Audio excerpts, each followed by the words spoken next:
Bom dia, amigos do YouTube. Elvis Divino falando da cidade de Uberlândia, Minas Gerais, Triângulo Mineiro, Brasil, uai.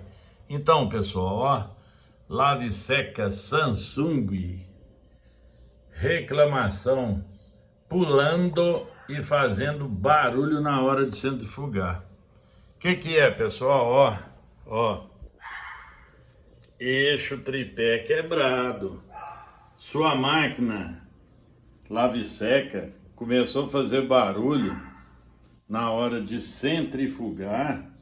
Não insiste em usar não, chama um profissional, faça um teste. No meu canal aí tem vários vídeos para você saber se o eixo tripé está quebrado ou não.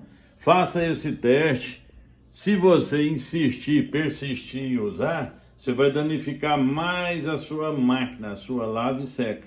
Portanto, meus amigos, deu barulho para centrifugar, começou a sujar a roupa, chama um profissional, faça um teste, ou você mesmo pode fazer o teste, dado os vídeos que eu fiz no canal, para saber se o eixo tripé está quebrado ou não, tá? Se inscreva no canal, deixa seu like. O like é muito importante para quem produz vídeos, para ajudar vocês, né? Tá aí, ó, tudo desmontado. O novo tá aqui, ó. Trocar ele. Trocar a retentora ali, ó. Rolamento. Não, ó, isso aí, ó. Que o Senhor nos abençoe hoje para todos, sempre que assim seja. Amém.